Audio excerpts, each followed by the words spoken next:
नमस्कार दोस्तों। तो आज हम बात कर रहे हैं पत्र लेखन की।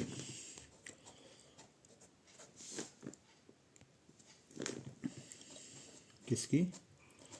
पत्र लेखन। आप किसी भी क्लास में पढ़ रहे हों, आप किसी भी क्लास के बच्चे हों, ठीक, पत्र लेखन आपको आना ही चाहिए। ठीक, और पत्रों का क्या होता है, हमारे जीवन में एक बहुत महत्वपूर्ण स्थान होता है।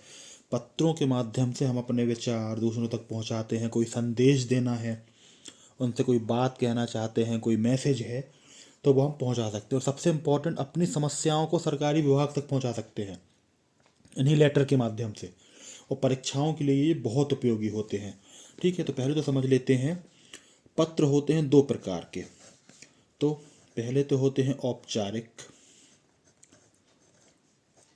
क्या, औपचारिक, और दूसरे पत्र होते हैं अनौपचारिक।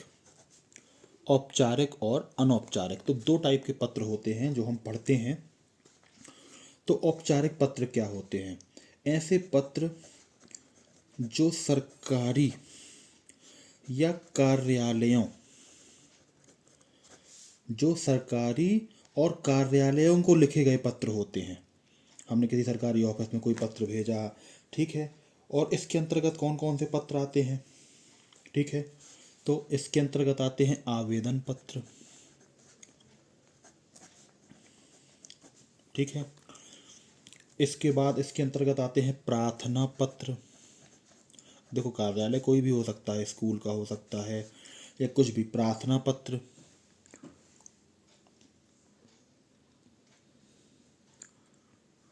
ठीक है। फिर इसके बाद आते हैं शिकायती पत्र। क्या? शिकायती पत्र, ठीक है। फिर व्यवसाय से संबंधित पत्र भी इसी के अंतर्गत आते हैं, ठीक है। आगे हम बात करते हैं अनौपचारिक पत्रों की। ऐसे पत्र जो हम अपने संबंधियों को, ठीक है, संबंधियों को, परिचितों को या मित्रों को भेजते हैं, ठीक है। इसमें कौन कौन से पत्र होते हैं? तो इसमें होते हैं संदेश,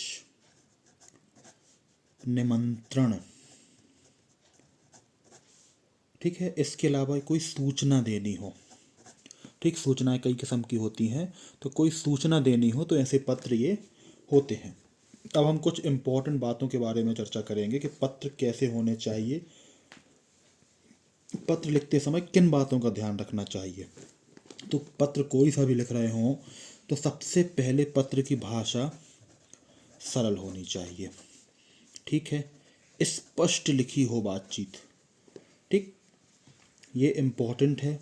पत्र में भेजने वाले का, जिसने भेजा है, उसका नाम, पता,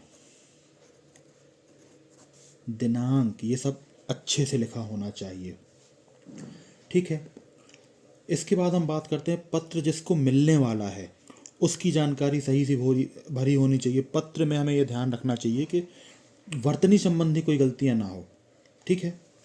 और सबसे इम्पोर्टेंट, भेजने वाले का, ठीक है, तथा प्राप्त करने वाले का नाम बिल्कुल सही लिखना चाहिए और सोच समझ के लिखना चाहिए, वरना आपका पत्र किसी और को ही प्राप्त हो जाएगा।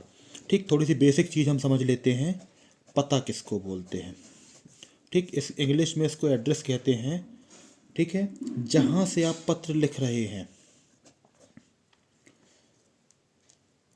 ठीक है, जहाँ से आप पत्र लिख रहे हैं ये आपका पता है। और जहाँ पहुँचाना है, जिसको पत्र लिख रहे हैं, वह पत्र के ऊपर लिखा जाता है, ठीक है। पता दोनों होते हैं, जहाँ से आप पत्र लिख रहे हैं और जहाँ आप पत्र पहुँचाना चाहते हैं, ठीक है। आप दिनांक कौन सा डालेंगे? तो जिस दिनांक में आप पत्र लिख रहे हैं आपको वही दिनांक डालना चाहिए। संबोधन, इसके बाद बात करते हैं संबोधन कि संबोधन क्या होता है। तो आप जिसे पत्र लिख रहे हैं उससे संबंध, अगर आप किसी टीचर को लिख रहे हैं तो नमस्ते लिखेंगे, सर लिखेंगे, ठीक है। पिताजी को लिख रहे हैं तो चरण स्पर्श पिताजी या नमस्ते पिताजी, ठीक है। तो इस तरीके की चीज़ों को संबोधन कहा जाता है, ठीक। फिर पत्र की सामग्री, जो आपने बीच में लिखा, अंत में अपना नाम और ये सभी चीज़ें लिखना है, ठीक है। आई थिंक ये आपको समझ में आ गया होगा। जैसे एक पत्र मैं आपको यहाँ पर लिख के दिखा रहा हूँ छोटा सा, तो आपको थोड़ा सा आइडिया हो जाएगा। जब आप अपने किसी स्कूल में कोई पत्र देते हैं, ठीक है, जैसे, तो पत्र, ये औपचारिक पत्र की बात हो रही है। कौन से पत्र की? औपचारिक पत्र की ये बात हो रही है। तो औपचारिक पत्र में हम यहाँ हेडिंग डाल ही लेते हैं,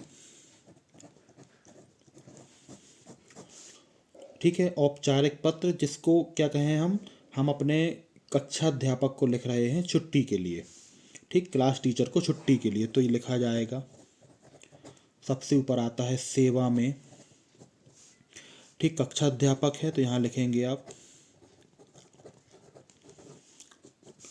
कक्षा अध्यापक जी, ठीक। जिस विद्यालय में हैं आप, उस विद्यालय का नाम, जो भी नाम आप लिखना चाहें यहाँ पे लिख सकते हैं। उस विद्यालय का नाम, यहाँ पे जिले का नाम, तो जैसे हमने लिखा पन्ना, मध्य प्रदेश, ठीक। यहीं पे आपको दिनांक भी डाल देना है। जिस भी डेट पे आप लिख रहे हैं तो वो यहाँ पर दिनांक आ जाएगा।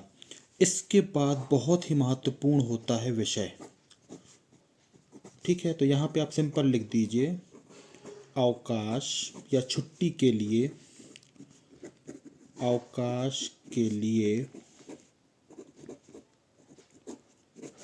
प्रार्थना पत्र, ठीक है। छुट्टी के लिए आप एप्लीकेशन लिख रहे हैं तो अवकाश के लिए प्रार्थना पत्र, यहाँ तक आपने लिख लिया। इसके बाद हम यहाँ से लिखना शुरू करेंगे महोदय, ठीक। आप सर लिख सकते हैं, आप गुरुजी लिख सकते हैं, ये आपके ऊपर है, ठीक है, महोदय। फिर हम इसके नीचे से ही लिखना शुरू करेंगे सविनय निवेदन, यह है सविनय निवेदन, यह है कि दिनांक, आपको जब से जब तक, ठीक है, दिनांक हमने लिख दिया, मान लो 1 जनवरी 2026 को मेरी बहन का विवाह है, ठीक है। अतः आपसे निवेदन है कि मुझे 5 दिन का अवकाश, 5 दिन का अवकाश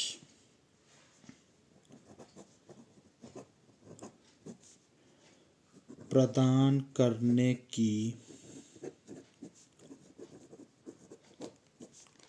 कृपा करें। मुझे 5 दिन का अवकाश प्रदान करने की कृपा करें, ठीक है। आप चाहें तो आगे उसके डेट मेंशन कर सकते हैं, कब से कब तक, ठीक है।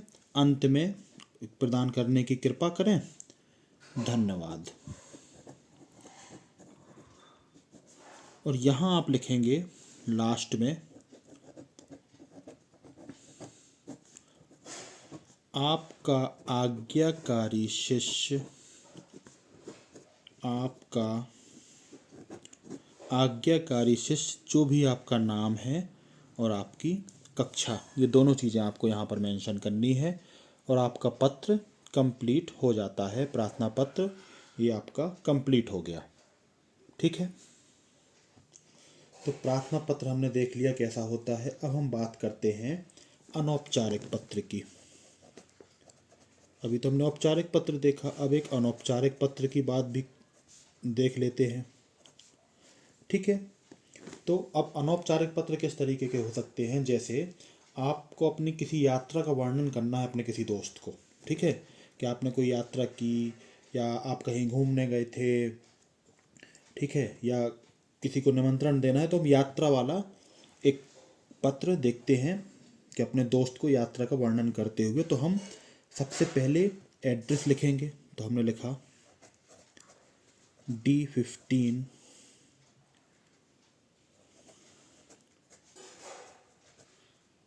नवविहार पन्ना। ठीक है, हम ये पत्र भेज रहे हैं। ठीक, अब यहाँ पर हमने तारीख डाल दी, जो भी तारीख आप चाहें, तो हमने कोई भी तारीख यहाँ पर डाल देंगे। फिर लिखेंगे अपने मित्र या सहेली का नाम, जो भी उसका नाम होगा, यहाँ पर उसका नाम लिखा जाएगा प्रिय। और फिर यहाँ आएगी पत्र की भाषा, जो कि कैसी भी हो सकती है। ठीक, जिसमें आप लिखेंगे कैसे हो, मैं आज ही 2 दिन की राजस्थान यात्रा से लौटा हूँ, जोधपुर जैसलमेर की लंबी यात्रा, थका हुआ हूँ, फिर भी कुछ अनुभव तुमसे बांटना चाहता हूँ। ठीक है, तो इस तरीके से हम अपने पूरे पत्र को लिखेंगे। और एंड में तुम्हारा, और जो भी आपका नाम है वो नाम लिख के, तुम्हारा मित्र, तुम्हारी सहेली, या कुछ भी अपना नाम लिख के यहाँ पे आप अपने पत्र को समाप्त करेंगे। तो इस तरीके से अनौपचारिक पत्र लिखे जाते हैं। या हमें किसी को किसी इनविटेशन देना है, तो यहाँ पर कि फला तारीख को मेरी शादी होने वाली है, मैं चाहता हूँ कि आप सपरिवार शामिल हों, और जो भी है, तो आप इस तरीके से इसको लिख सकते हैं।